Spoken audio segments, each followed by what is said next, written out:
All right. All right. Shalom, Israel. So ISUPK started out at 1 West on 25th Street, Harlem, New York. All right. We're teaching the truth since 1969. We are under Commander Jenny Hanna.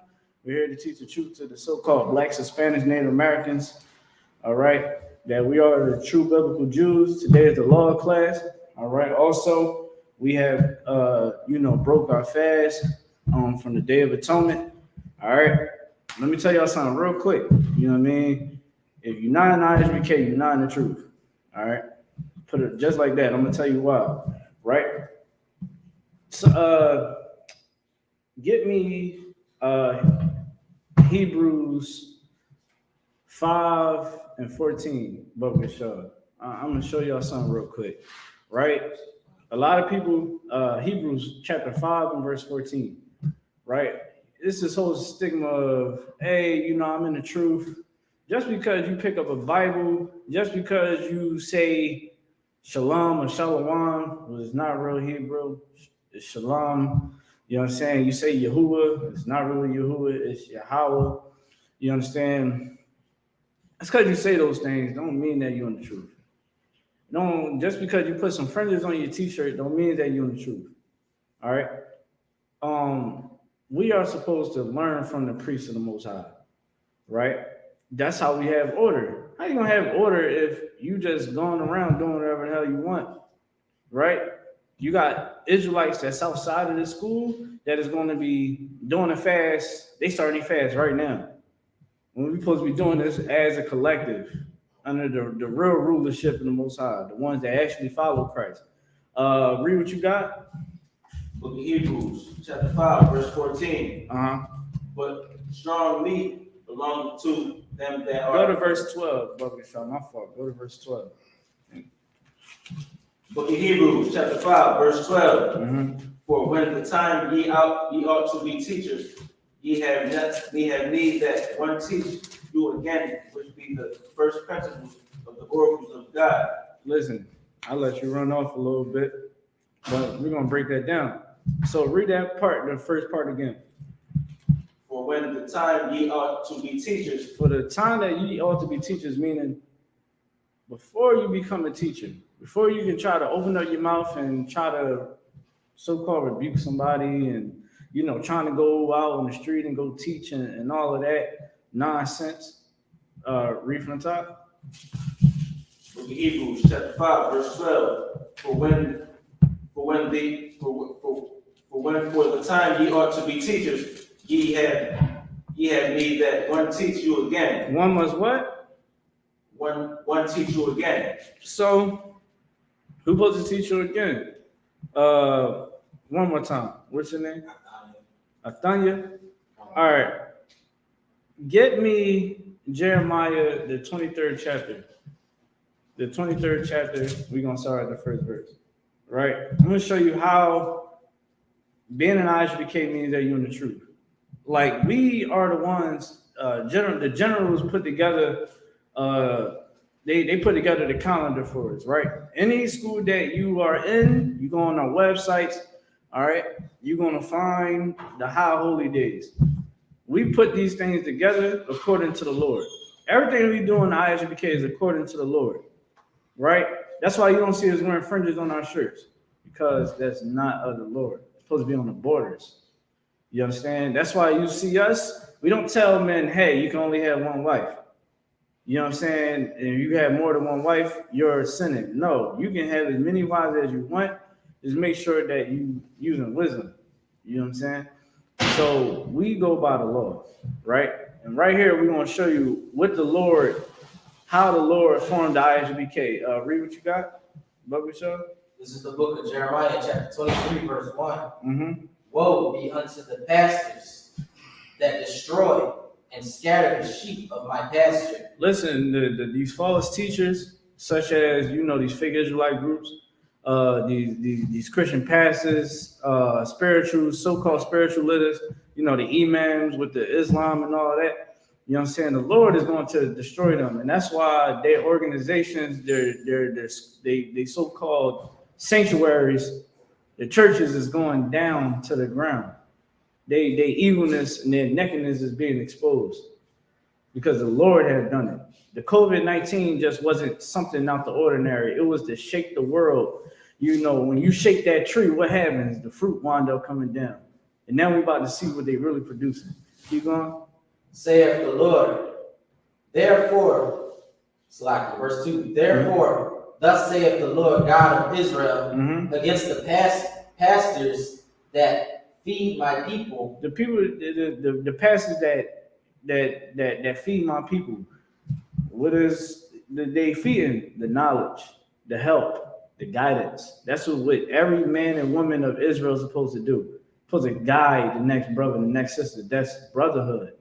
The Lord said, don't put a stumbling block before your brother. Christ said, be a light into the people, into the nations. Let your wisdom gloss off in your very essence, so that you can show the next brother, the next sister how to carry themselves. In today's society, we don't have that. In today's society, they tell us it's okay to be a whore. It's okay to just throw away a relationship just because you're not happy. Well, what is real happiness? You don't even understand what you need in a relationship to bring a strong foundation for your family, right? So with these false leaders, these false teachers, you ready? You can finish your point. All right. So keep reading. We're going to see what the Lord said about these people. God. Ye have scattered my flock. Yeah, you have scattered my flock. Now all of us, instead of us worshiping the Lord, what are we worshiping?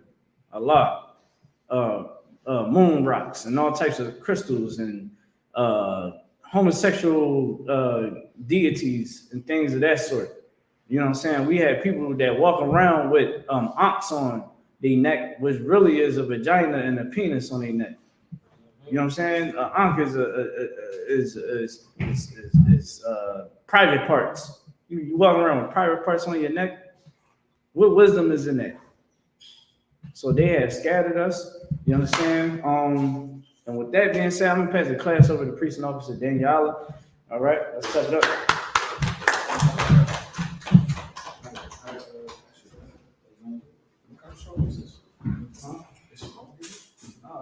Oh, all right. Good. Sure.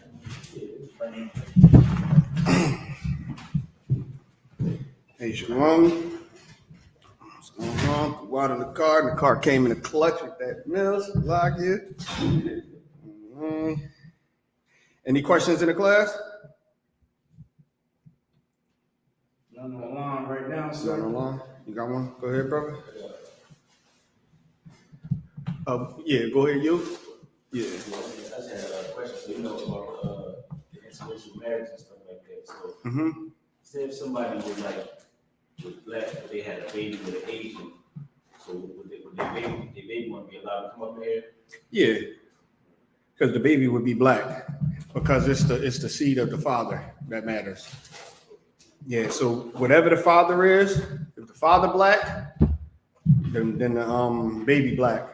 We got tons of brothers in the school who mother is of another nation and they father is Israelite, and they officers, captains, all that. It's really on the father side.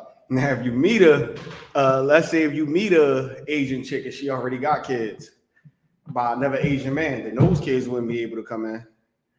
But the kids you have with her can. So yeah, it determines the father and whatnot. So was that it? All right, bet. All right, so y'all know we just came out of feast of a Day of Atonement. I'm tripping. And we came out of Day of Atonement. Feast of Tabernacles is actually this Sunday. Yeah, that's the Feast of Tabernacles. Yep. Feast of Tabernacles. Yep, it's this Sunday. Of course, we're gonna have that here at the school. You got any questions? Any questions? No questions. All right. What city you from? I'm from Fayetteville. Oh, all right, bet. I knew because you an officer out there, right? Yeah.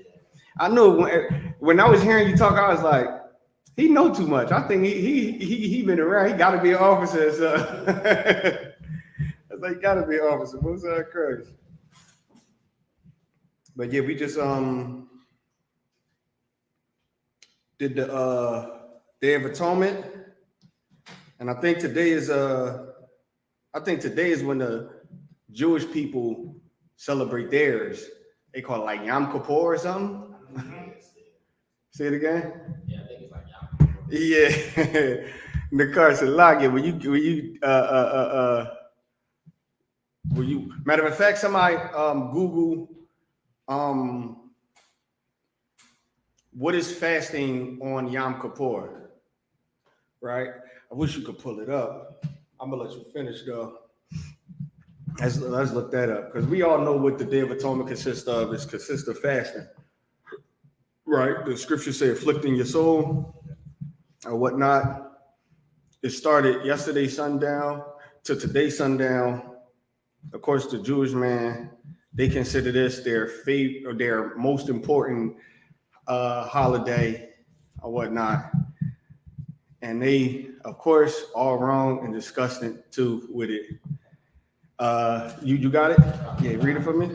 It says, this is fasting on Yom Kippur on Google. The purpose of fasting on Yom Kippur, which traditionally includes abstaining from food, drinking, sex, and bathing. Now they say Yom Kippur is fasting, but you got to abstain from food, sex, drinking, and bathing, washing up, which is goddamn crazy. I just said they don't wash up any other day. They just giving themselves an extra day of excuse or whatnot.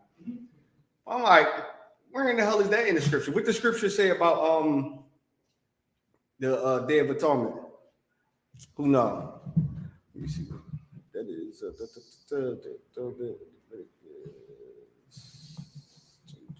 27.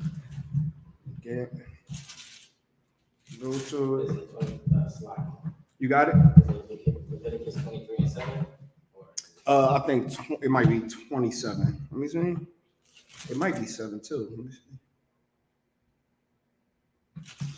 Yeah, it's 27.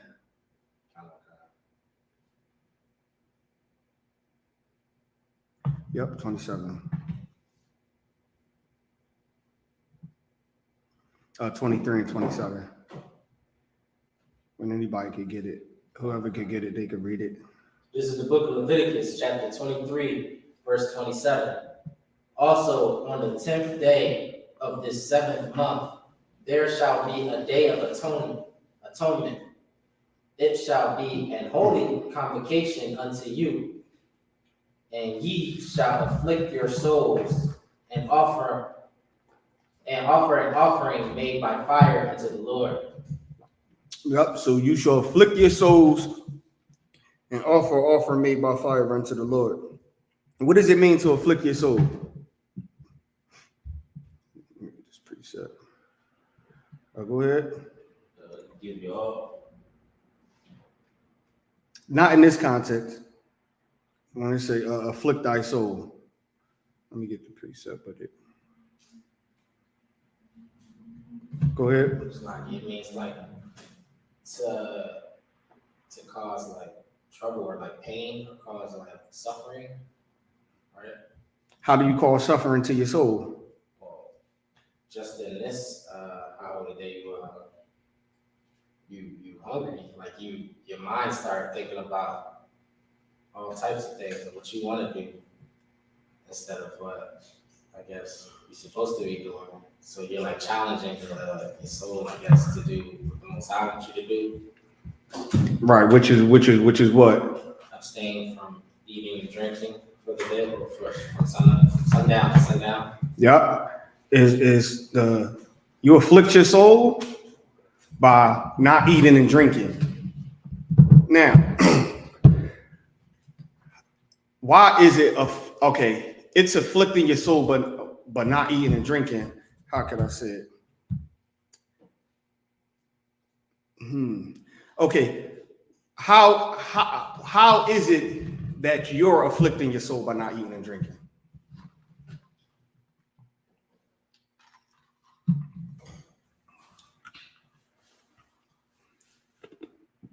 Because there's a spirit behind it. So how is it afflicting your soul by not eating and drinking? Let me get this precept.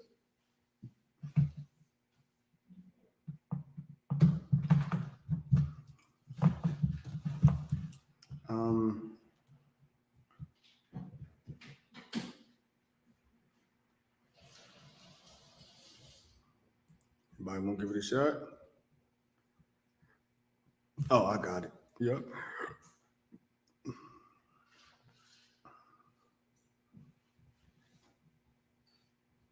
Damn. All right. Oh man, I just lost it.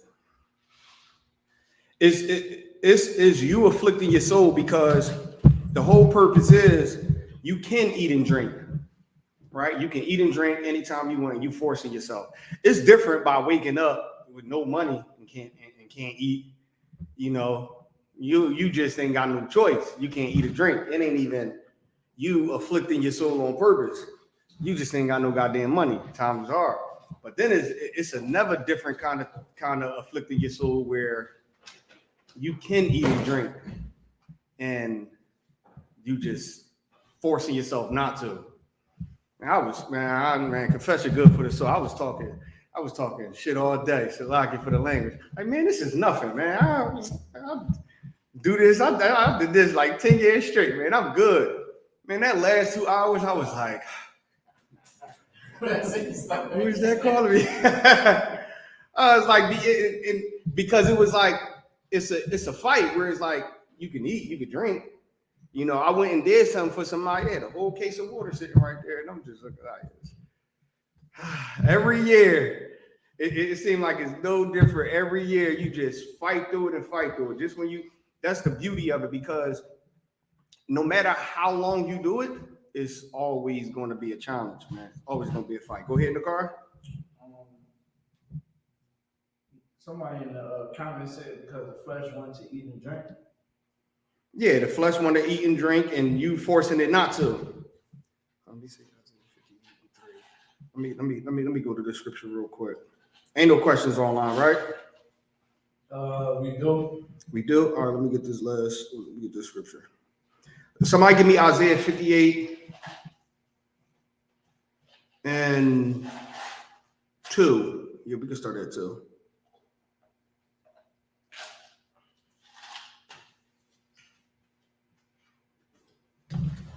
This is also a precept to show that fasting is afflicting your soul.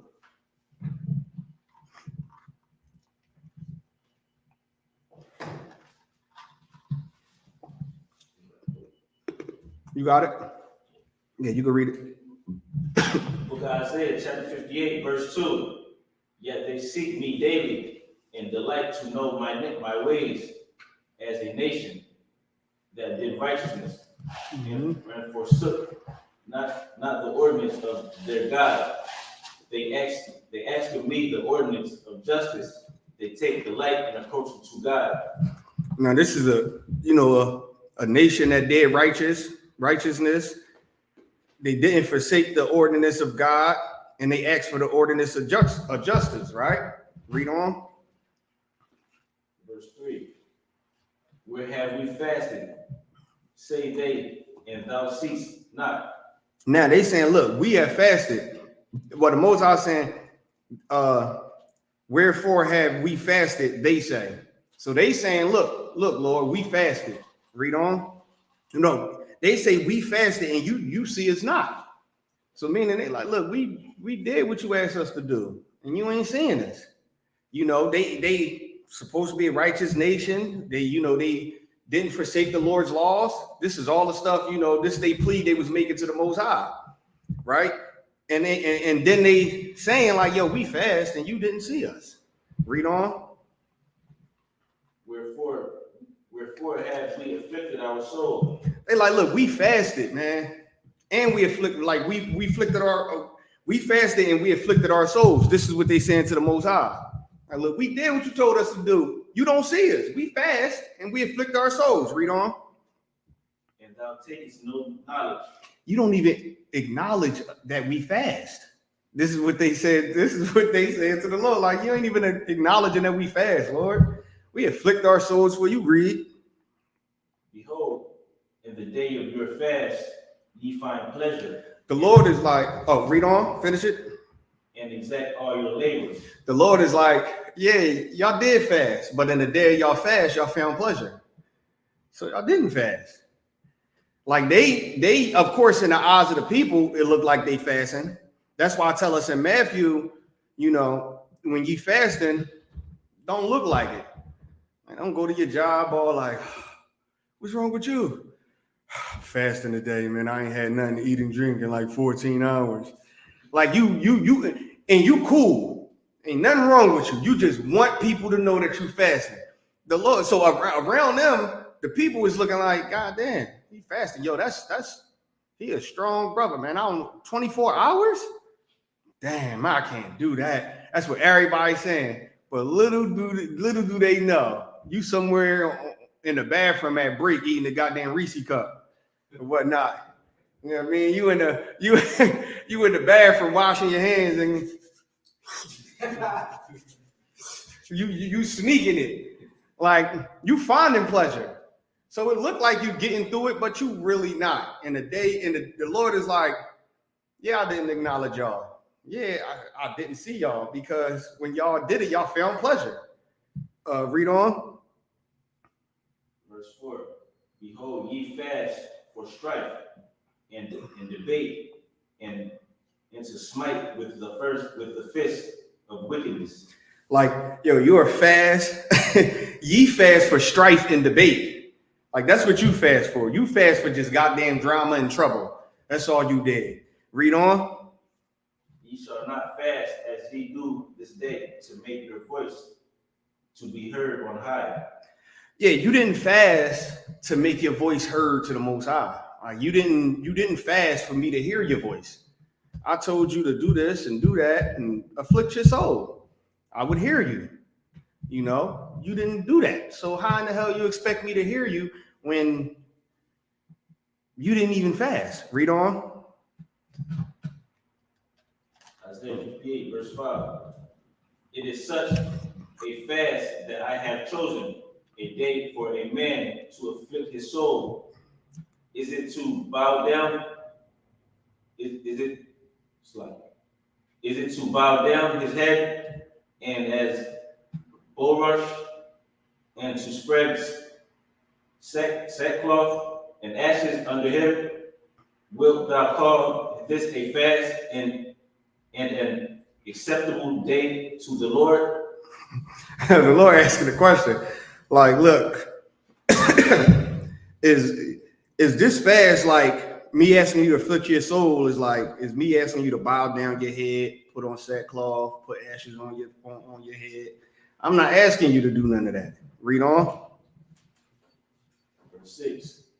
Is not this the fast that I have chosen, to loose the bands of wickedness, to undo the heavy burdens, and to let the oppressed go free, and that ye break every yoke?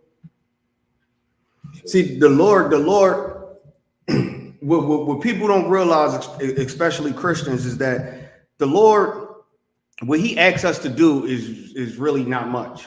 Like, it's not hard. He just asks us to eat this, don't eat that.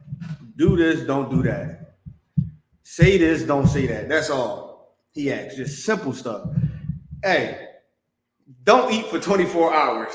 That's all I'm asking. Sundown to sundown. That's all I'm asking. And people still make it like it's the worst thing in the world to do. When it's all the stuff you did, you know, here's a chance for me to forgive you. You know, just fast.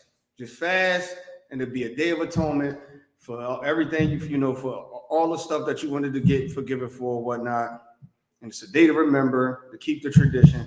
That's all he asks. And people can't even do that. People can't even do that. They try. like the Jewish man, they try to do that and they don't even goddamn wash up. And even when you read further on that section on Google, it say, although everyone don't keep that tradition. So it's like religion allow you to do what you want.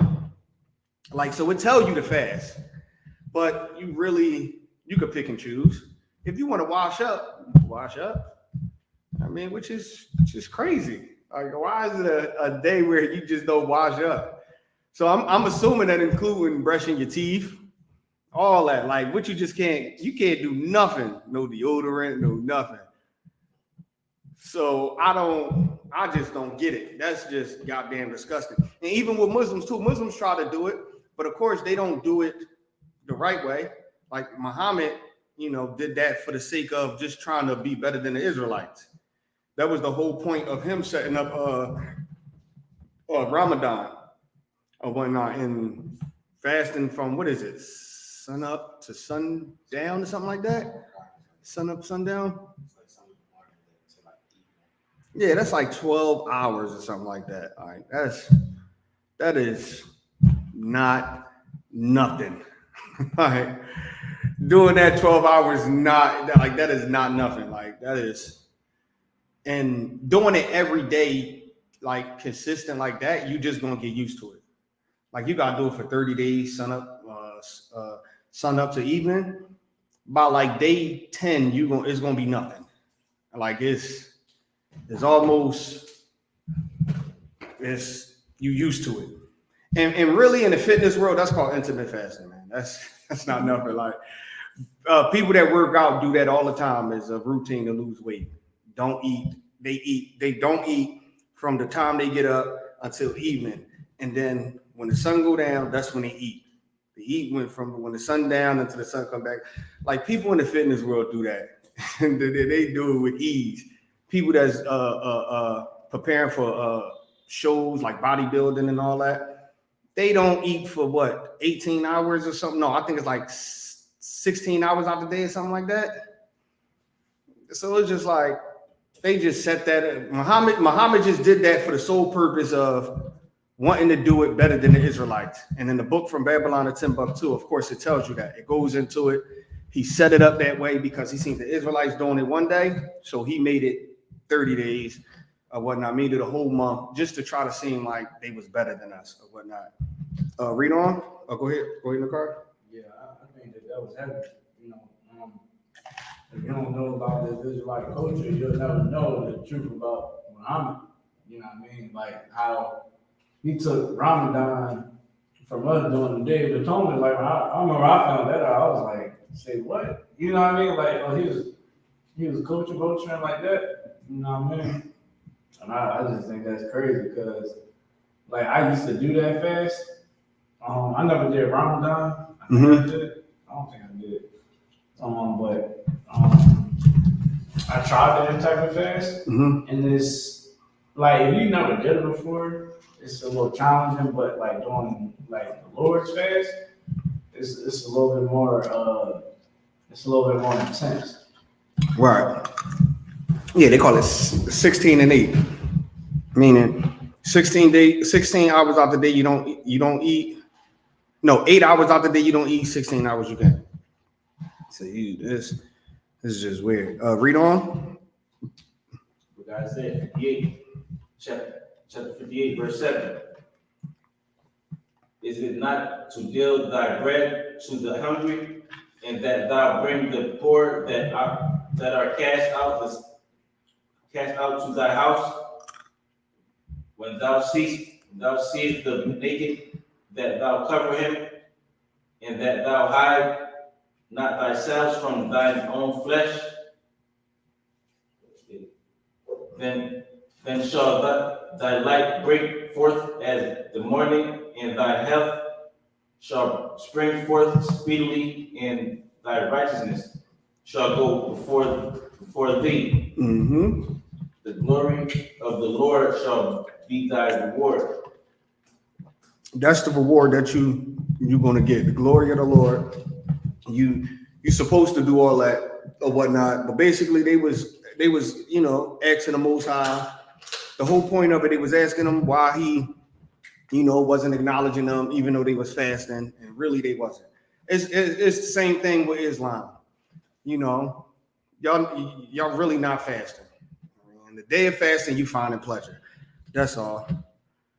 Go ahead. It's like, I think so heavy because when you go into like the Baptists and all them, and they fast, whatever they fast is, I'm gonna stay away from eating candy. Right.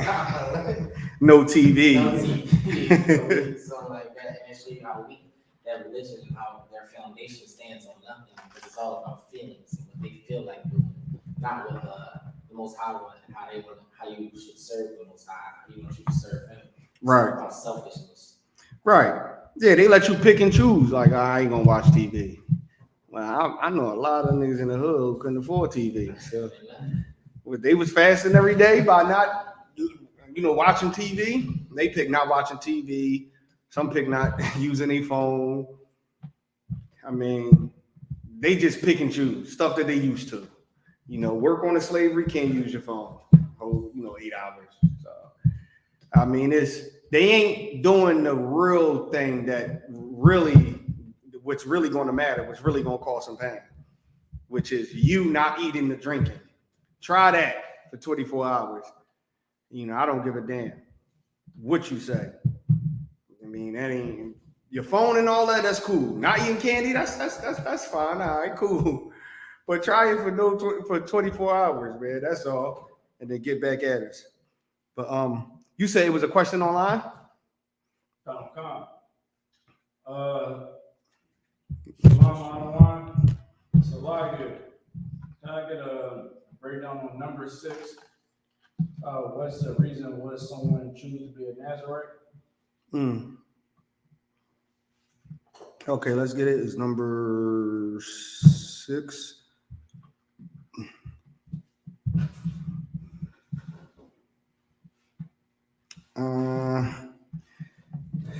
Ask him, is there a specific verse, or he just want to know? Hold on, let me see. Why would someone choose to be a Nazarite? That's the question. All right, let me get the verse where it talks about it.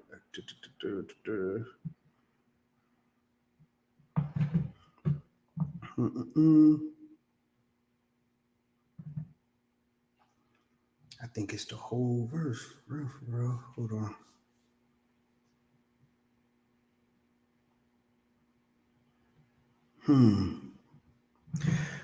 Okay, let's start at 1. This is the book of Numbers, chapter 6, verse 1. And the Lord spake unto Moses, saying, Speak unto the children of Israel, and say unto them, When either man or woman shall separate themselves to vow a vow of a Nazarite, to separate themselves unto the Lord. Now, so the answer, question, what would be the reason someone would be a Nazarite? That's what he said. Would want to be a Nazarite, is because they're choosing to make a vow they're choosing, to separate themselves unto the Lord. They're making a vow to separate themselves unto the Lord, right? So you want to be a Nazarite, you separate yourself from the Lord. Of course, he's going to get into it, but to give it like a little brief is, someone who just strictly dedicate themselves to the Lord, man or woman. You might get a sister. Matter of fact, let's read, because I'm going to go into it. Verse 3. I'm about to read it. He shall separate himself from wine and strong drink. See, when you're a Nazarite and you vow yourself unto the Lord, you got to separate yourself from wine and strong drink. No liquor, no wine. You know what I mean? And you can't drink no liquor and no goddamn wine. Read. And shall drink no vinegar of wine, or vinegar of strong drink. Neither shall he drink any liquor of grapes, nor eat moist grapes or dry. Now, anything that got to do with alcohol, you can't touch. Ain't no getting around it. You know what I mean? You ain't about to not just drink wine, but you're going to drink liquor. You can't just not drink liquor, but you drink wine. You know what I mean? You can't drink vinegar of wine is the Lord is no out to it. Like it's once you make that vow, liquor is out of the question. Read on. All the days of his separation shall he eat nothing that is made of the vine tree, from the kernels even to the husk. All the days of the vow of his separation, there shall no razor come upon his head until the days. Oh, read that again, Shalaki. This is the book of Numbers, chapter 6, verse 5. All the days of the vow of his separation, there shall no razor come upon his head. Now, and Shalaki. So do y'all know why it say, don't drink the vinegar of wine nor the vinegar of strong drink? The vinegar of wine, that's like old wine, right?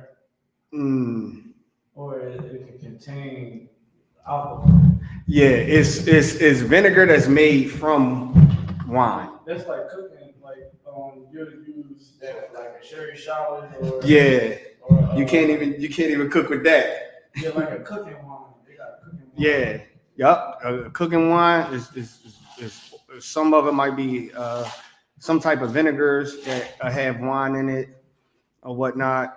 So even when you go to cook your food, you can't use vinegar that's made from wine, or you can't use, or what else to say? You can't use any liquor of grapes. So any grapes that's made from liquor, you can't do none of that. Read on. Verse 5, all the days of the vow of his separation, there shall no razor come upon his head. Now, what is the vow of your separation? How long is that? Remember, you make a vow to the Lord to be separate unto the Lord. So meaning you making a vow to the Lord to dedicate your life strictly unto him. How long is that? Let me see. So the days fulfilled, so until the end of the earth. Nope. What you was gonna say? I was gonna say for life. Nope. Hold on. So say it one more time. What does it mean when it says, what is the vow of his separation? The vow of separation. Like what is it? It's meaning that he's gonna serve the Lord completely. Like it's a different type of dedication. Go ahead. Let me see. This is why I was about to say, is it that same process of wearing that all black? Yeah. It's until the time is up. Yeah. Until the time is up. So is you might come to him and say, hey, I wanna, you could do it until you die. Like you could come and say, hey, I want to do this forever, or you could be like, hey, I want to do this until 10 years. So for 10 years, I want to be a Nazarite or whatnot. Or you could just be a Nazarite forever. I mean, it's until this time is fulfilled, whatever time that you pick. Read on. Until the days be fulfilled, in which he separated himself unto the Lord, he shall be holy, and shall let the locks of the hair of his head grow. He shall, let his hair grow. He can't do nothing. He don't have the option to cut his hair. You gotta let your hair grow. I mean, read on. Verse 6, all the days that he separated himself unto the Lord, he shall come at no dead body. As long as he's a Nazarite, he can't even come near a dead body. He can't come near no dead body. Read. He shall not make himself unclean for his father. He can't even make himself unclean for his father. His father died. He can't go to the funeral. Read. Or for his mother. His mother died. He can't go to the funeral. Go ahead, Nicole. A Christian wouldn't be able to understand. This is like total dedication. Like like this weekend, I got a cousin that died in the world. His memorial is on Saturday. now with me, being in the school and having to do the work of the Lord, I'm like, am I going to go to that or I'm going to go to camp? You know what I'm saying? It's like that certain type of dedication is like, you got work to do. You know what I mean? You can't be unclean for 7 days. Like that's deep. Being unclean for 7 days. You got duty to do. You can't miss a day. You can't take a risk being unclean. You got a duty to do. So 7 days is a lot for a Nazarite who made himself separate unto the Lord. Might need you in that 7 days. Read on. For his brother or for his sister, when they die.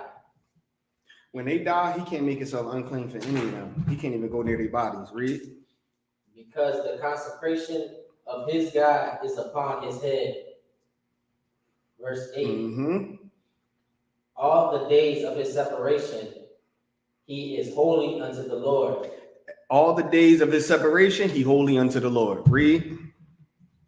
And if any man die very suddenly by him, and he hath defiled the head of his consecration, then he shall shave his head in the day of his cleansing.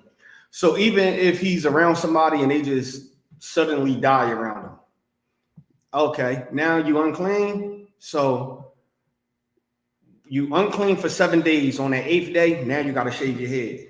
Read. And when it says shave your head, it's not talking about, because I see and I hear a lot of Christians, and the question came up a lot. If we can't shave our heads bald, then why can a Nazarite can? But this is not saying shave his head bald. It says shave his head. It ain't telling them to make baldness. You can shave your head and it still have some goddamn hair or whatnot. Shaving your hair is just a form of cutting your hair. It's just a term of mean cutting your hair. They see shave and they think when people get baldies, when it's shaving your head is just another term that they use for cutting your hair. So in the days of his uncleanness, that 8th day when he become clean, he gotta cut his hair off now. He gotta cut his hair. He can't make baldness because it's against the law, but he gotta cut his hair. He gotta cut them braids off. Read.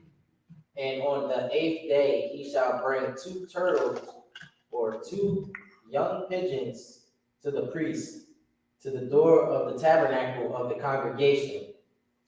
And the priest shall offer the one for a sin offering and the other for a burnt offering, and make atonement for him, for that he sinned by the dead, and shall hallow his head that same day. Right. So now because somebody dropped dead, like that's how serious the Nazarite job is. Somebody dropped dead while he was there. He had to shave his head and give an offering, a burnt offering, because they considered that a sin. Somebody dropped dead next to him, like somebody just suddenly died. He had to shave his head and give a burnt offering. Read. Verse 12. And he shall consecrate unto the Lord the days of his separation, and shall bring a lamb of the first year for a trespass offering. But the days that were before shall be lost, because his separation was defiled. Right. So now, the days that he was a Nazarite before, it don't mean nothing now because his vow was defiled. Somebody died near him. So now you can't even be a Nazarite because somebody died near you. So now you was a Nazarite for 20 years. It don't even matter no more. Somebody died near you. You became unclean. Read. And this is the new law of the Nazarite. When the days of his separation are fulfilled, he shall be brought unto the door of the tabernacle of the congregation, and he shall offer his offerings, his offering unto the Lord. See, and it says, it says, and this is the law of the Nazarite, when the days of his separation are fulfilled. So meaning, when whatever agreement he had, when it's fulfilled, now he got to come unto the congregation. So this is how you know the vow ain't until he died. Because when he fulfilled his days of being a Nazarite, he come to the congregation. Read on. And he shall offer his offering unto the Lord 1 eland of the first year without blemish for a burnt offering, and 1 ewe lamb of the first year without blemish for a sin offering, and 1 ram without blemish for peace offerings. Mm-hmm. Verse 15, and a basket of unleavened bread, cakes of fine flour mingled with oil, and wafers of unleavened bread anointed with oil, and their meat offering, and their drink offerings. Verse 16, and the priest shall bring them before the Lord, and shall offer his sin offering and his burnt offering. Verse 17, and he shall offer the ram for a sacrifice of peace offering. All right, well, that's pretty much it. That's just going into what he need to bring. So that was the whole purpose of being a Nazarite, was to make a vow to the Lord, and you just strictly dedicate yourself to the Lord. Nothing else. You don't get no wife, you don't have no kids, because you can't make yourself unclean. So because you can't make yourself unclean, you can't get no wife. You got to watch who you're around. You know what I mean? You just strictly dedicating yourself unto the work of the Lord, and nothing else. I know Capricorn, I believe both his sons is Nazarite. He did the Nazarite vow for both his sons. So, and most of the time, that's how it would happen. The father would bring the son in the tabernacle, make him a Nazarite, or to bring the daughter, make her a Nazarite, and that's how it'd be. And the daughter would just get no husband, no nothing. She would just strictly dedicate herself to the work of the Lord. Same thing for the child. Dedicate himself to the work of the Lord. He don't know nobody out there. He just in here, because he is nothing he can do. He can't make himself unclean. So he just strictly for the Lord. And that's a vow that you make.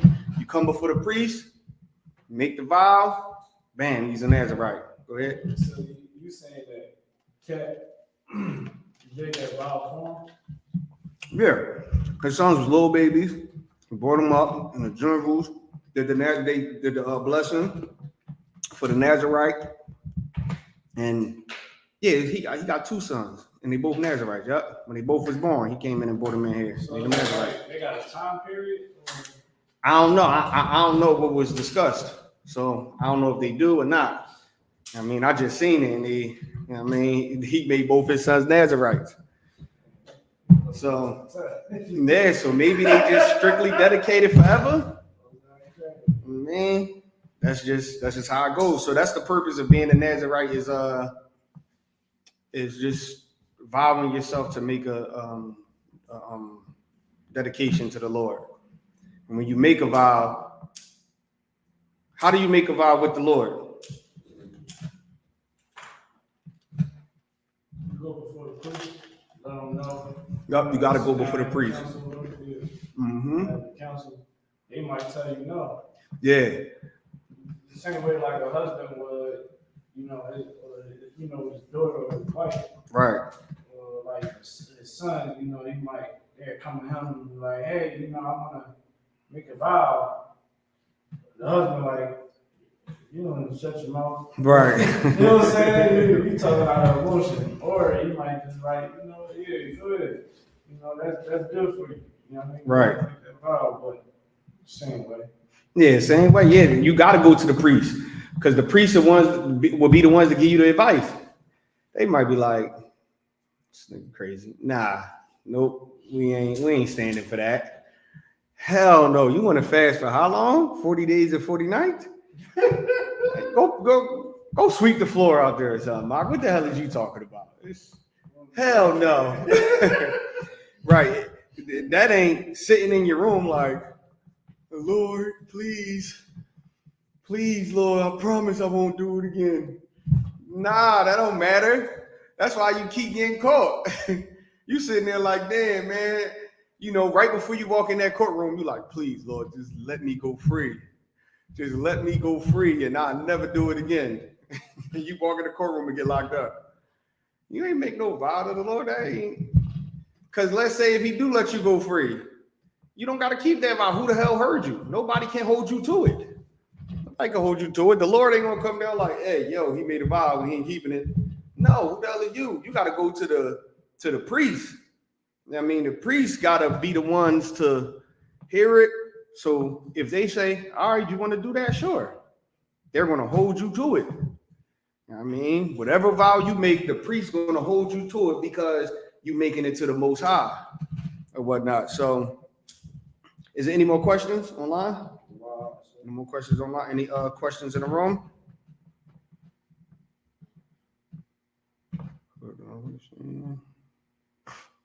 No questions in the room. All right. Let me get this. All right, let me get Romans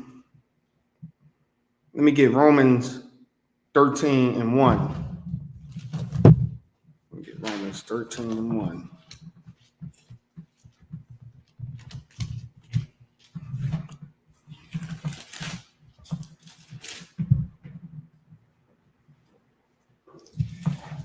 Let me see. Hold on. Not 13:1. Hold on.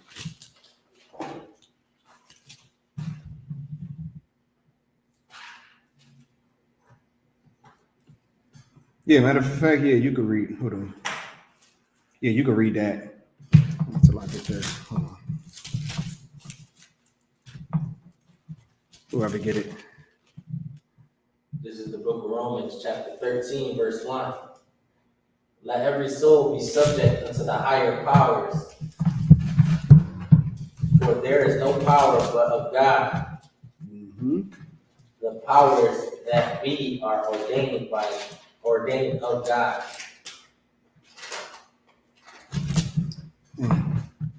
Hold on.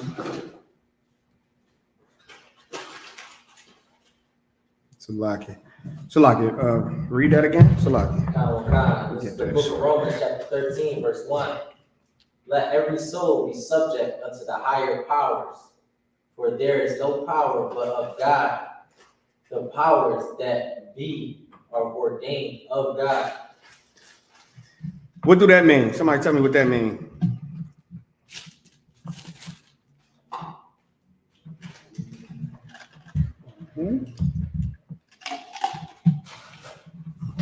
No, I'm coming on that man. All right, so that's what we're gonna go to next. Go ahead. Just saying, like, let every soul be subject to the higher power. That's talking about the priests and officers of earth, right? That's the higher powers. And it's saying, for there is no power but of God. The powers that be are ordained of God. It's saying the powers that these priests and prophets had is because of the Most High. Most High gave it to them. Right. And what's this famous for that people like to use this for? People use this. They use a few more.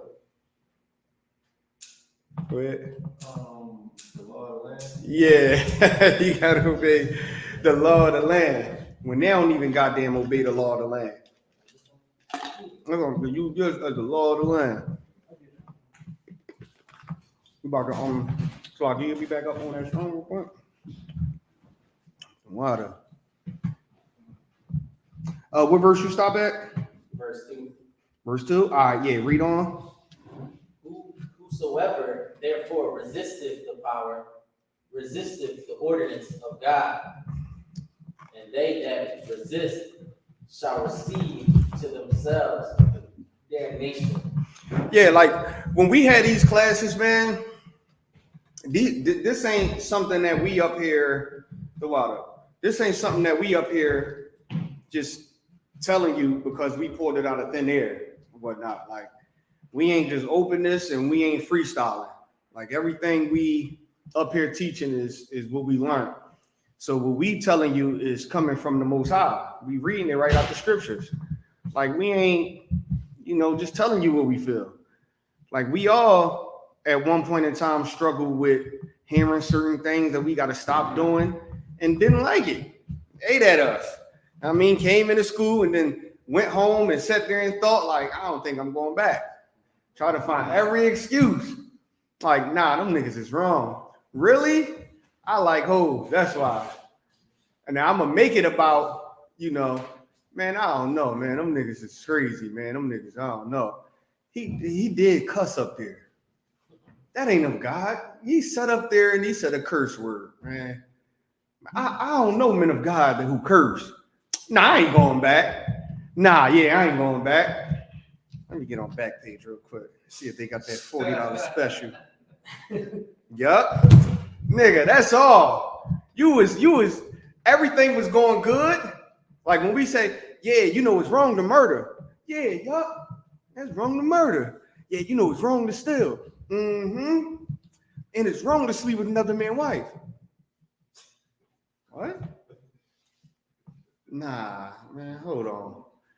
Cause he thinking about that shorty he been trying to hit. He knows she got a man. He like, yeah, man, y'all look, y'all better get right. The Lord gonna kill y'all ass. He sitting there like, he said ass. I ain't coming back here. This nigga cursing up there, man. Cursing. Then he get home. Hey, sit your asses down.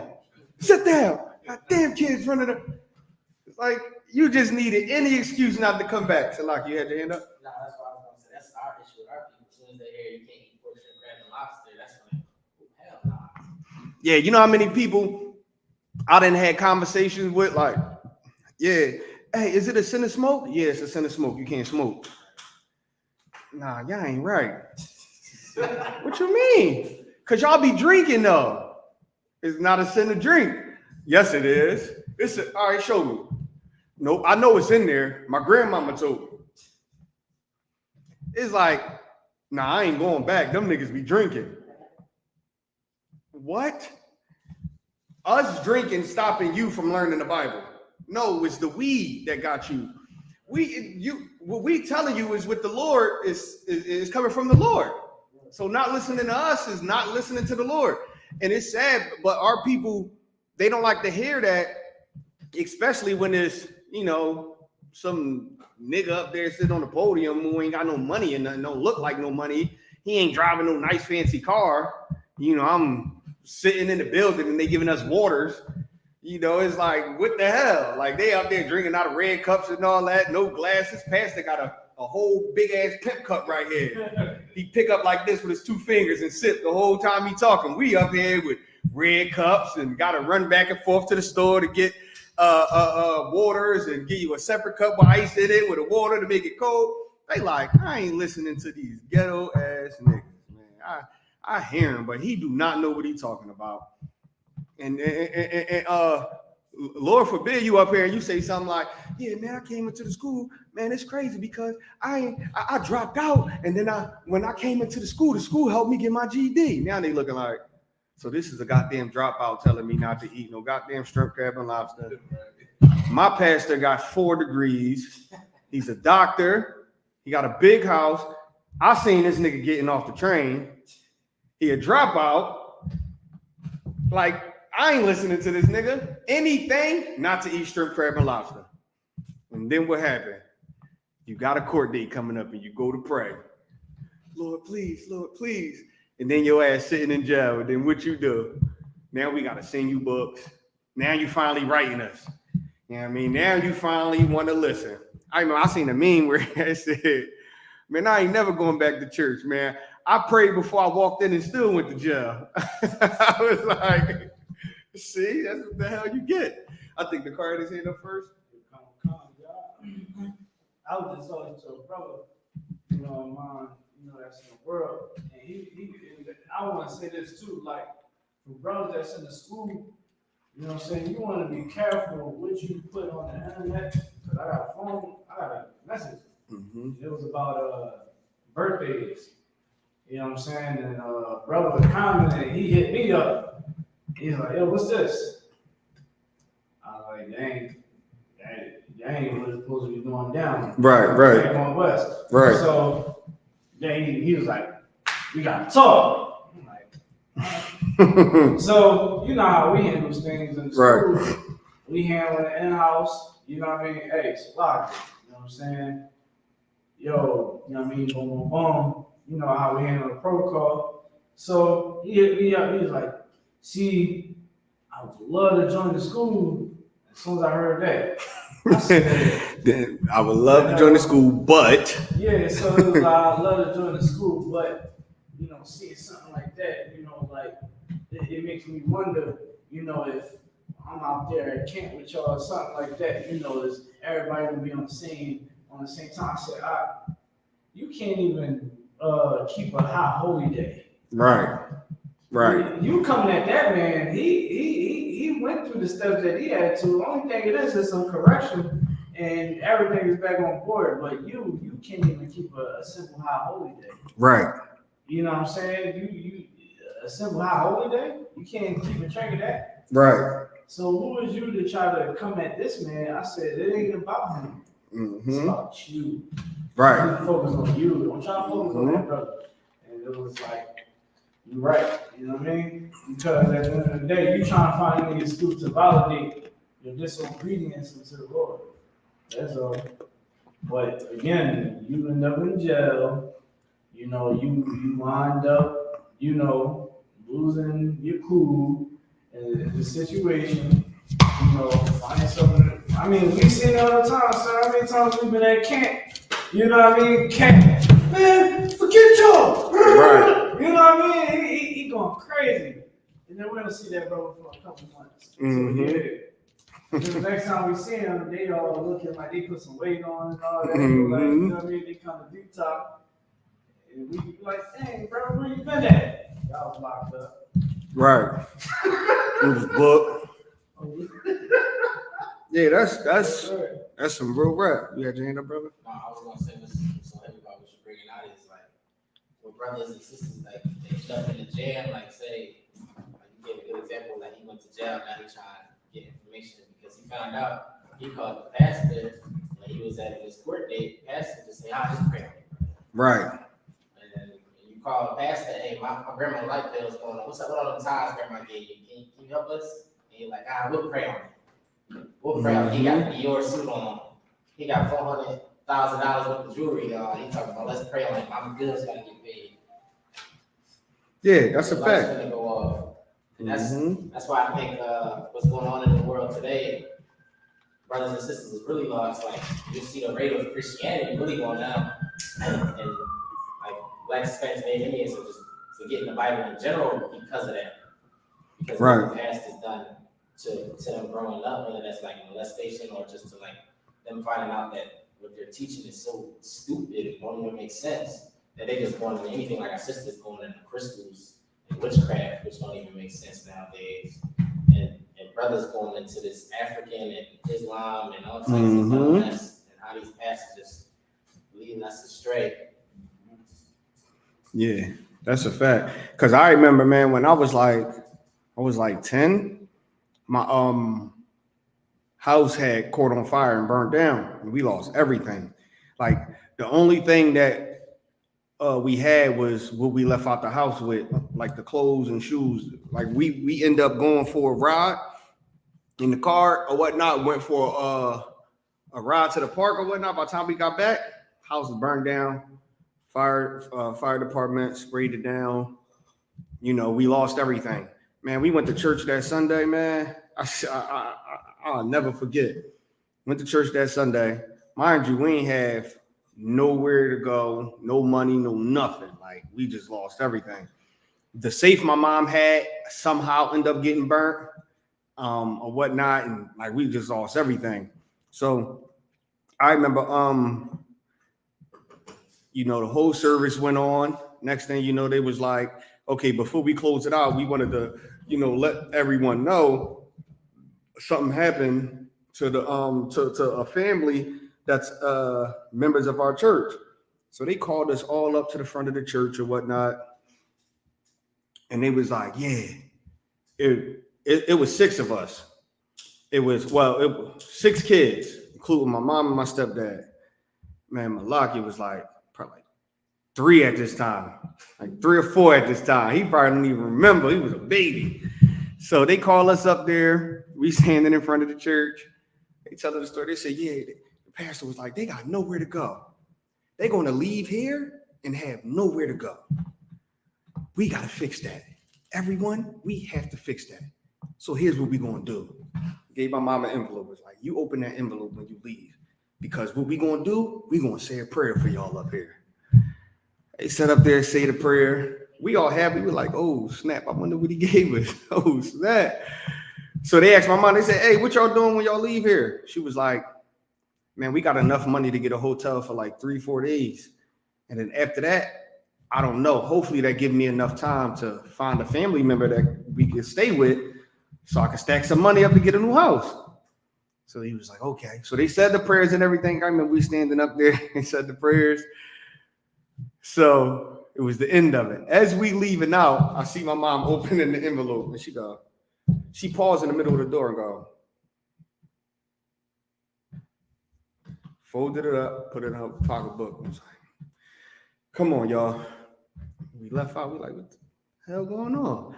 We get in the car. My step-pop like, what's going on? She was like,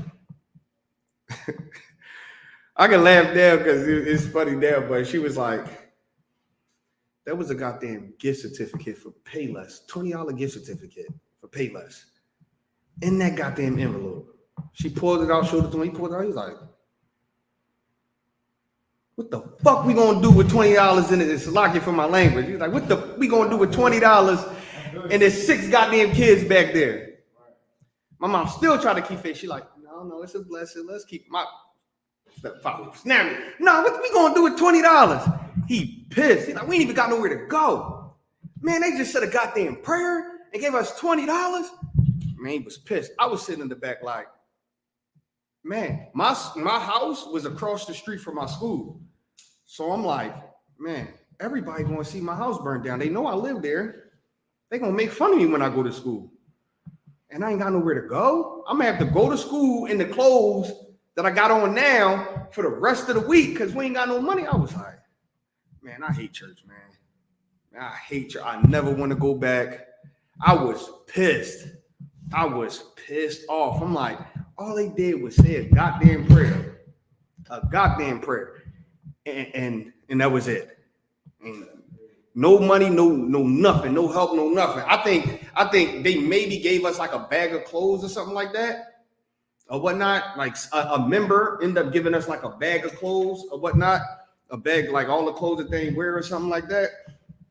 And Salakia, they gave us a bag of clothes. And I still remember we going through it and we sorted it out to see who can fit what. Man, they gave us underwear and all that, and the clothes was used. They gave us, we pulled out a pair of white underwear, and it had, looked like somebody dropped a Snickers in that jar or something. I was like, God.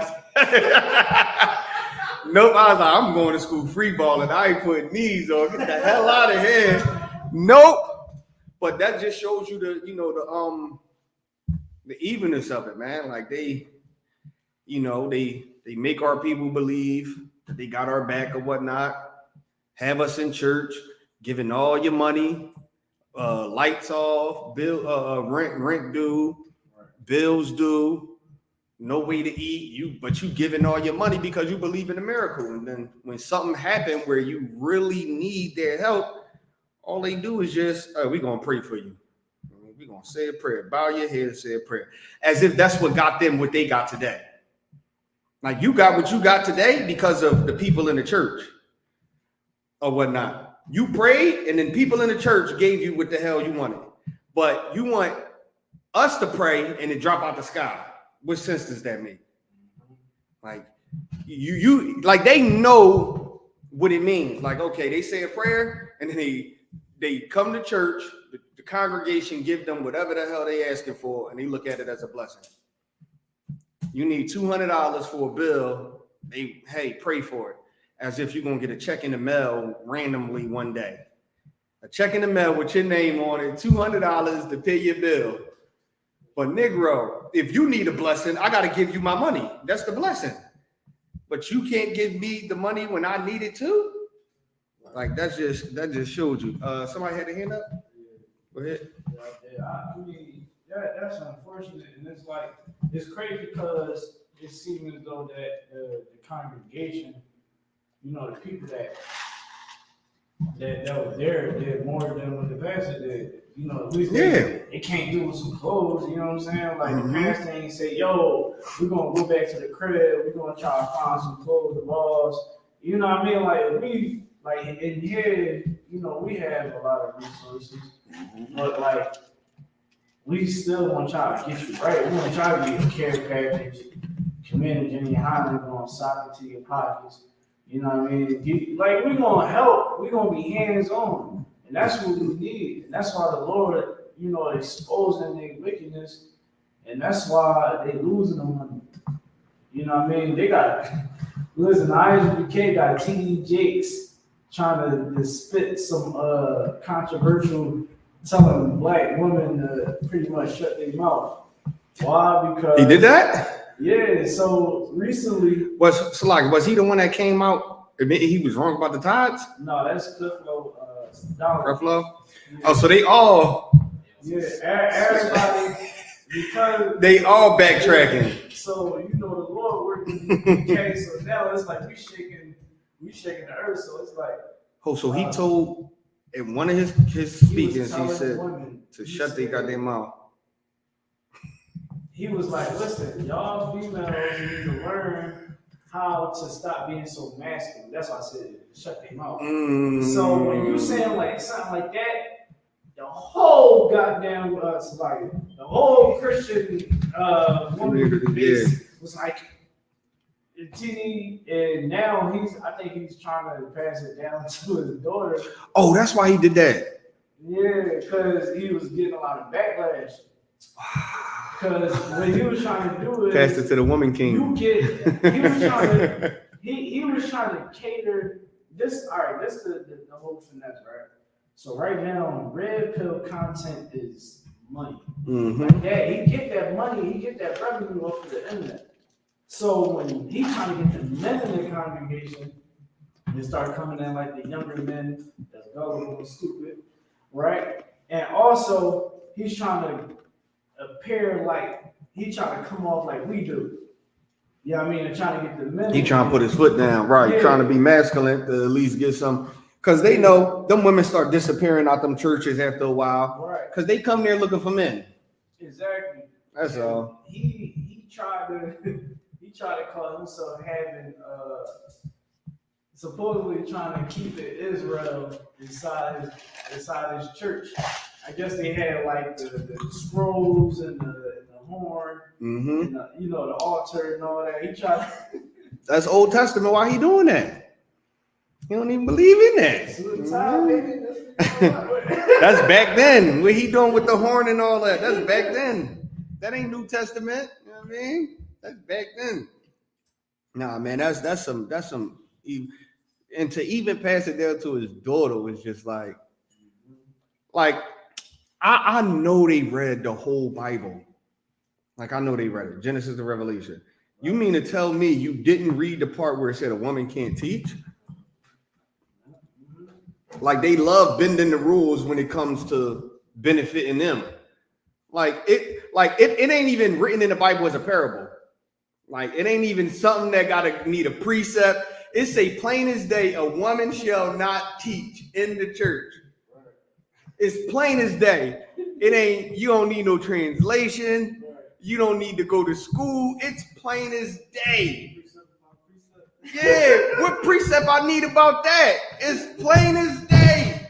And you still let a woman teach. Like, God damn. So like, you had your hand up? Say they can't teach. They also say they can't speak in the church. Say you need someone who actually husband before you come in here. Yeah, man, like it's not only you letting her you letting her speak, man. She about to all the men in that church is about to be in hell. She gonna get them phone calls. Yeah, such and such been doing this and doing that. I keep telling him, and now she gonna get up on that pulpit and speak as if it's God telling her to say this. Yeah, y'all men need to start taking y'all women on dates 4 nights out the week. That's what God told me. and start giving your woman half your check. That's what God told me. And they're gonna sit there and go crazy, and that idiot gonna sit there like, God damn. All right, man. That's what God told her. You know what I mean? Stop going to play ball with the fellas and hanging with the brothers. Hang with your woman until she gotta go to work. That's what God told me. And them dumb idiots gonna be sitting in church like, while she going crazy, like, they gonna be looking at each other like, can't believe this. I knew we should have went the wrong way. Right. I knew the Israelites is right. God damn it. It's too late. She about to get up there and she about to uplift the women and about to bash the goddamn men in that church. But I'll tell you one thing, it might fill up with more men because now that it's going to be a woman pastor and that big ass church is going to fill up with more women and there's just going to be more men in there. That's where the women, so like, is going there looking for husbands. That's what every woman do. Hey, I need to find me a man. The first place they run to is the church. Every woman say they want a man of God. So the first place they run to is the church. And you know, the men know, man, all the whores is in the church. That's where I'm going. They looking to find a husband. Them niggas is looking to find a whore. And they know you're going to get passed around. I seen something online earlier. A brother post was like, yo, it's funny for women to watch the Jeffrey Dahmer story and still go home with a stranger. And I was like, God damn, that's some real stuff. They will watch it, post about it, be so scared, and then meet somebody in the club that's a total stranger and just go home with them. You know what I mean? It's just, that's just how it is. So like, you had your hand up in the car? Yeah, kind of like I remember you were saying like a couple minutes before you mentioned that they read the whole Bible. Like I got a cousin that teach at Howard University, the minister amongst the other ministers there. And like we was talking, we don't really talk like that much. And I feel like it definitely been like a split, because one, that family, they never really tried to bond with us because we wasn't Christian. But he realized he found out I was an Israelite. So we was talking, and he was like, "Yeah." I was like, "Yo, so." It's like, can somebody hold Ecclesiasticus and Apocrypha 32:17? So like, go ahead. Yeah, so we was talking, and he pretty much, I was asking him like, "Hey, this whole liberal movement going on right now, can you actually I know you ain't, you family, nigga. I know you ain't with all that homo stuff. Right. You know what I'm saying? So how you go about that? Knowing that the scriptures say that homosexuality is against the Most High, man, you know that he said that he can't even deem that as a sin.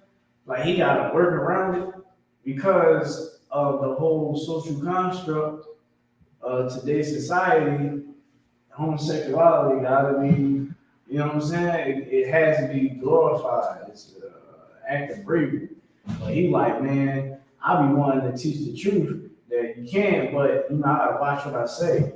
Like, since when priests gotta watch what they say when it comes to dealing with the people? You supposed to say the truth. That right there, I was like, yeah, cause man, and what they don't realize is the people would love you more when you don't watch what you say. Like they ain't looking for no, somebody that's gonna. That's why black people hate when they play Friday on BET. They hate that. What are they doing changing that? You know what I mean? I don't want to hear them replace, words with mother lover. Like what the hell is that? You better have my mother loving money. And the lips don't even match. Like, no, I want the authentic. Like, that's why YouTube keep banning us. Because they know, like, they ain't banning us because, hey, what you saying is so hateful. They know the people is going to catch wind of it and they're going to love it. They're going to love it. They're going to love it. And that's it. And they can't have that. Like, people like it more when you be straightforward to them. Of course, some people is going to rather you sugarcoat it and tell a lie to them. But what people don't realize is that you would get further with just being real. Like, you would just get further with being real. That's why all these pastors, at some point in time, they all fall. They get up there and lie and lie and lie. And you know what happened when enough of the people in the congregation come to them for help or start realizing stuff? Like, man, I ain't coming back there. This nigga's a fraud, man. Just like, what is it? Who is it? Joey Osteen, whatever his name is. Joe Osteen. When that COVID hit, man, he locked them doors fast as hell. And then when the COVID start going away, now they want to open their church and they want to start talking reckless now. Like the one devil who was talking about he gonna blow away Corona, and he's sitting there, he blowing in the goddamn camera, standing on the pulpit talking about he blowing away Corona. Corona going down, nigga. Why you ain't do that when people was dying? Like, why you choose to do that now? Why your church was shut down, you was having online classes, and you was blowing in the goddamn phone or in the camera. Like, we literally the only place that didn't shut down. Like, it's who church is that? That's TD Jake's church, right? TD Jake's church is right next door. That Potter House or whatnot, that's his church. His church is right next door. Man, Nakar, no, it was days where they be playing them goddamn tamarines so loud. I'm teaching class and we can hear it through the walls. Like, I'm sitting here teaching class and they having service. And it's so goddamn loud. You can hear it through the walls. But during COVID, they was closed. They was closed for a whole, 2 years? They was not open. Like, every day, we had classes Monday to Saturday. Every day we come here, after class, you just walk by the church. It was closed. Right. Days that normally be open, TD Jake's church was closed. But they was online having service. We in here. We got, we got the little thermometer or whatnots, checking people's temperature, a little alcohol on your hand, mask on or whatnot. The show went on. We ain't shut down for nothing. Right. We did not shut down for nothing. There was a few brothers that walked in his jaw that they called after was like, hey man, I had to get your number, man. I just tested positive for COVID. Maybe you want to get it. And I'm like, God damn it. Man, I dodged COVID like a million times. Like I dodged COVID a million times. I never caught it here, but I caught COVID. I think I caught it somewhere else or something. I don't know where I caught it at. I might have been at a club or something. Yeah, I know a lot of us caught it at Houston. Yeah. Your daughter had it, and I think that's my daughter. I ain't even matter of fact, yeah. My daughter daycare had it. I think that's how I got it, and I caught it afterwards. I didn't catch it in here. I would say to myself, like, yo, we was in Vegas, Houston, like every cookout. We was just everywhere. I was like, yo, I don't know how I didn't have it yet. I've been in the school or whatnot all the time. But meanwhile, a church right here, and it's in like another Vietnamese church or something like that across the street, closed. We was the only building open on this block, which was crazy. But TD Jakes, open your church, say a prayer. First of all, somebody should have COVID, walk in there about to die, and you throw that little holy water on them, sprinkle it, with the little 3 fingers where you splat, splat, you press their head back, and you should be going on with the service. You shutting down for what? Like, and up here, Upper Darby was different than Philadelphia. Like, the rules up here in Upper Darby, they was letting a lot of stores and stuff stay open. But Philly, even though Philly this is Philly. They try to separate it, but it's Philly. I can walk right up to West Philly. It'd take me 3 minutes to walk to West Philly from here.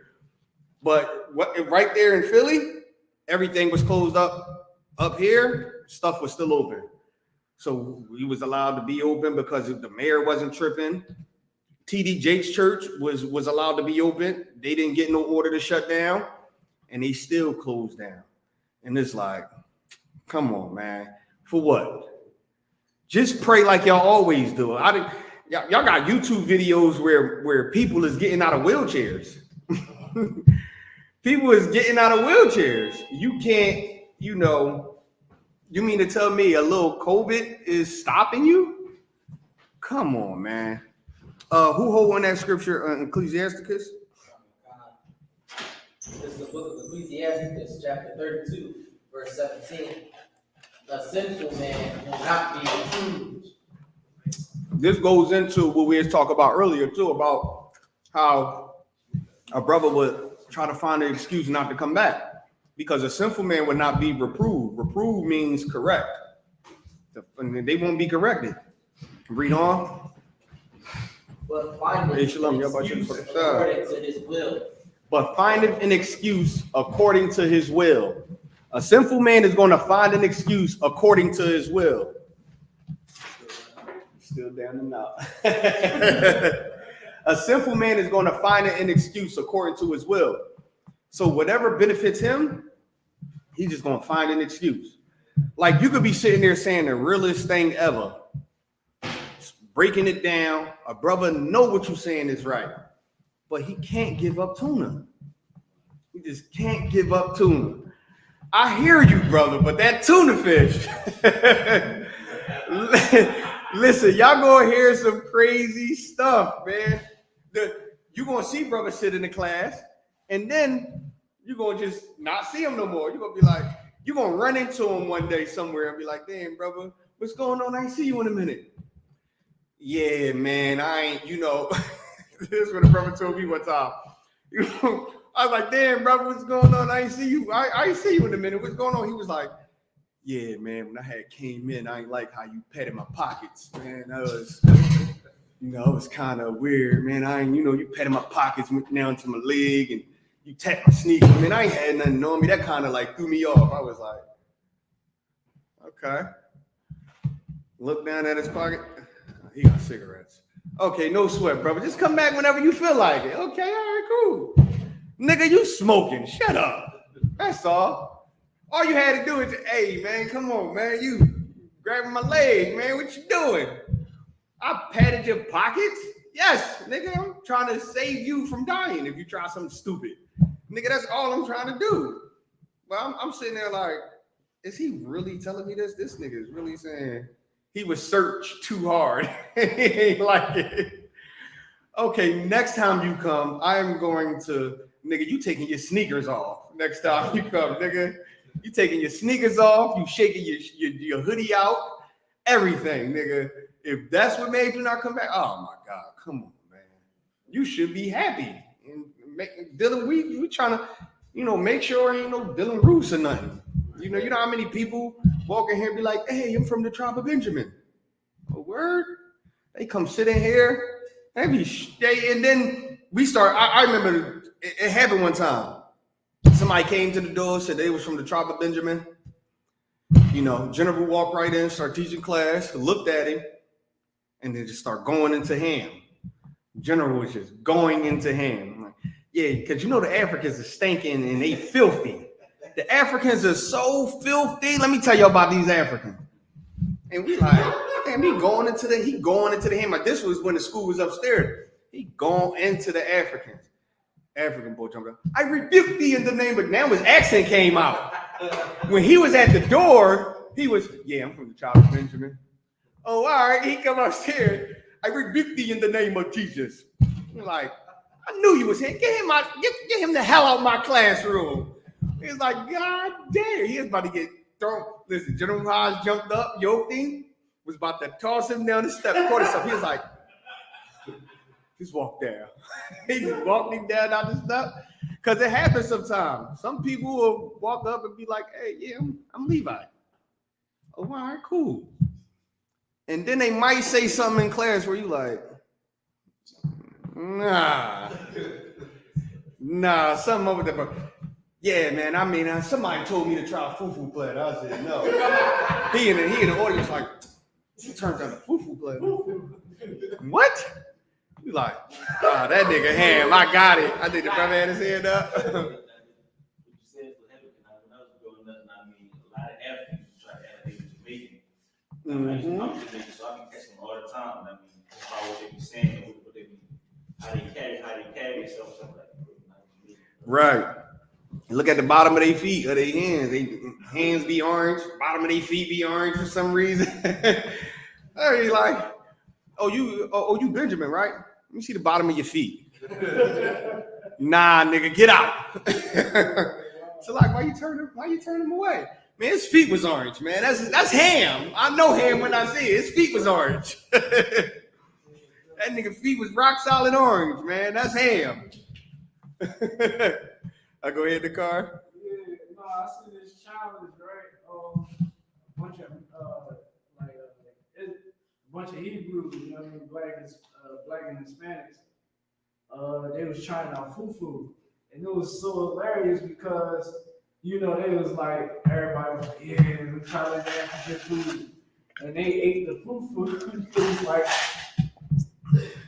It was like, yo, all the Africans was mad. They colors came out. It was like, you cotton pickers, you a conscience and all that. I was like, what was it?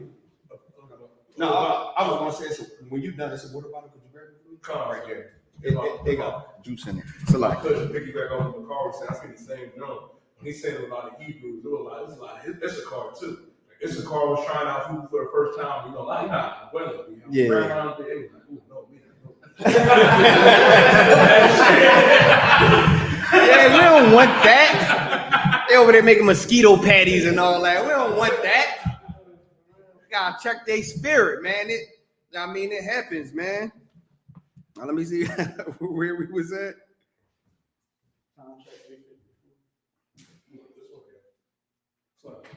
Oh, this one. Come on.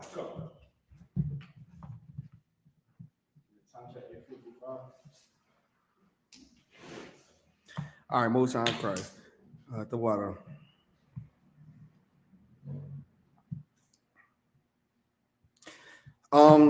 Shit. Let me see. Oh, Salaki from my. I'm still hallucinating a little bit. It's like, nah. Let me stop. But they like, man, this nigga weak. This nigga can't take a pass, nigga. Now let's finish off the scripture where we was at. This is the book of Ecclesiastes, chapter 32, verse 17. A sinful man will not be reproved, but findeth an excuse according to his will. Yeah, that's what a sinful man gonna do. He gonna find an excuse to keep doing what he want to do, and that's what we gotta remember when we in this truth, right? Because we all be zealous when we first come in, and we want all our family to make it and everything. Like we gotta tell them. Like, I mean, I was the brother at the family functions battling everybody because I wanted everybody to make it. I ain't give a damn. You know what I mean? But a sinful person is going to, find a excuse, and that's what we have to realize, man. We have to realize that this ain't for everybody, man. Like this is not for everybody. Ain't gonna make it. You'll be surprised, man. Like you will tell your mom, your dad, your brothers and sisters, and it'll be so heartbreaking that they don't listen. And then you come into the school and be thankful, like, God damn, man, I done found, brothers who would do more for me than what they would have did. And it's like, all right, cool. It makes it better because everybody ain't going to accept it. So, like, read it again. This is the book of Ecclesiastes, chapter 32, verse 17. A sinful man will not be reproved, but findeth an excuse according to his will. Yeah, man, he's just gonna find an excuse to do what he wants. And some people you're gonna come across and talk to, you're gonna realize, like, man, he making an excuse, man. That's it. Damn, man, what happened, man? Why I ain't see you in a minute? He about to give you an excuse. You gonna know it's an excuse. You're gonna be like, all right, man, all right, cool. It's an excuse. You just want to keep sinning. That's all. I mean, you sat in class. They said something. that you couldn't do, and you just wasn't willing to fight to not do it. And one thing you understood was, damn, I can't sit amongst these men while I'm still doing this. But listen, when you first walk through these doors, man, and I say this all the time, when we say stuff like, hey, man, you can't eat shrimp, crab, and lobster or smoke and whatnot, that don't mean that when you leave here, it's your second day here. We're not saying when you leave here, if you smoke, you can't come back. It's a process. We understand that. We understand it's a process. We know it's going to take time, and you're going to gain something to help you fight that addiction that you never had, which is brotherhood, guidance, counsel. You never had that in the world. So you know smoking is going to kill you, but you just ain't strong enough to stop. You know sleeping with hoes is going to kill you, you just ain't strong enough to stop. So most people come in here to hear us say, hey, you can't do this, and then they don't want to come back because they ain't strong enough to stop. We know. I say it all the time. You know how many brothers said in this class, super high, and I knew it? I never say, hey, man, you can't come back, and the next time you come back, you better not be high. No, I never said nothing. But when they walked in here finally sober, I was Most High Christ, he don't even know I peep it. This is first day sober in here. He don't even know I know it. He was high 100 times. I never said nothing. I know we fighting. And he, in his mind, I don't know he was high. And brothers always do that. Like a few years down the line, they be like, hey, Sir Salaki, you ain't know I was coming to your class high. I'd be like, I did know. I just didn't say nothing. Because I knew you was going to be who you are today. What the hell I'm going to tell you, get out? I ain't be like, damn, he keep coming to my class high. No, it's a fight getting here. It's a fight getting here. You made it here high. Most niggas can't even come here sober. You made it here high. My nigga, I knew you was high. I knew before you came, you stashed the L up the street, and then you left and went and got the L, sparked it up, walked to, you know what I mean, walk home and all that. I knew that. I knew before you came here. Man, listen, I remember one brother came. He was like, he came to the door, opened the door. I was like, hey, you know, it's protocol. You know, if you mind if I search you to make sure you ain't got no weapons? He was like, yeah. He had a bag, like a grocery bag. He was like, well, quick question. I got some tuna in here. I heard somebody say something about tuna. Can I bring this in here? I was like, nah, you can't bring that in here. He was like, all right, you know what?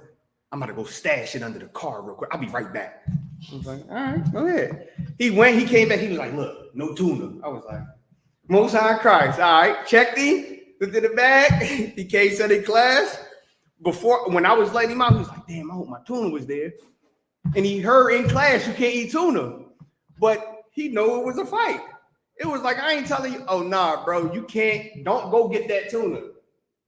No, listen, keep coming. Eventually, it's a fight. You're going to know, we're going to show you how to fight that addiction. We don't want you to lie to yourself and say, hey, I'm not eating tuna. And the whole time you getting down on cigarettes, weed, tuna, hookah, all that. It's a fight. And that's what we understand. I didn't tell him, you bought tuna? Hey, next time you come, make sure you don't got no tuna. No. I know one day you're going to go to the market and be like, man, let me get this chicken salad instead of this tuna salad, man. I can hear them crazy niggas in my head now. Let me get that. I know it's going to do it one day. And then you're going to sit right in that chair and be like, remember when I first came here and had tuna? I bought chicken today. Most High Christ. Let's get that brother in hand. This brother bought chicken. Already know it's a fight. And that's what a lot of people don't understand. Like most people going to make excuses on why they don't come back. And you're going to know, man, it's a goddamn excuse that this brother is making. That's all. Some brothers is just going to come here and tell you, Salaki, I'm fighting. I need somebody to talk to. Who number I can get? Somebody need to answer their phone 3 a.m. I'm fighting.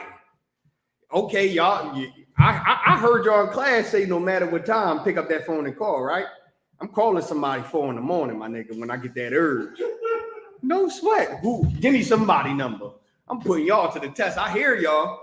look, that's yeah, that's a fact. That's how it's supposed to be. I mean, some niggas would be like, "Oh, you gonna help me stop smoking? Say no more. Okay, I got you. I'm okay. You gonna get tired of me. I hope you know that." And then they still here. And then you got some niggas like, "Damn, I can't smoke. I ain't coming. Listen, hey, brother, I'm gonna come back to class when I stop smoking." How you gonna do that? You've been smoking all this time and you don't know how to stop. Why don't you just come and listen how to stop? No, look. This is my last week of cigarettes, and then I'm gonna come to class. I made a promise to myself. This is the last pack, and then I'm gonna finish this last one Friday, and then I'm gonna come to class Saturday. No sweat. Then you see him again 2 months later. This is my last one. It's like, now when I see you, what's up? ain't no need to talk to you. Yeah. Hey, I was just thinking about y'all. This my last one. All right, nigga, you've been saying that since 2016. Now, the next time I see you, hey, I'm going to say it with you. This my last one. Yeah, I know. All right, cool. I'm going to just say it with you. Come on, man. Don't be a simp. Come sit in here addicted to cigarettes and addicted to weed, all that, and just watch the miracles of Christ's work. I know it's a goddamn miracle because I'm sitting here, and I shouldn't be. What?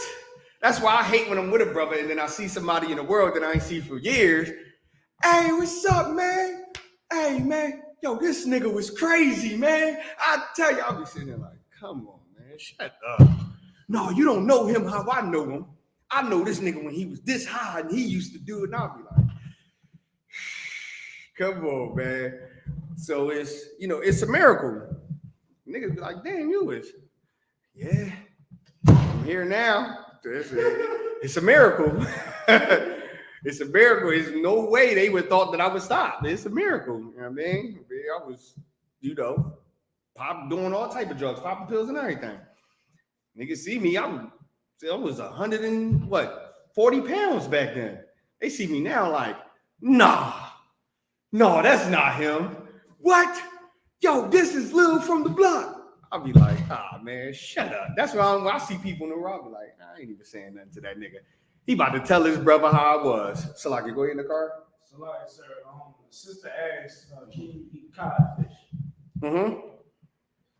You can eat cod. Yes, you can. So, what is us? 9:05. Okay, they ain't that. I thought I went over. Most of them correct. All right, so it ain't no questions in the class, right? And no more questions online? Nah, sir. All right, so with that, pass the class off to priest and office in the car.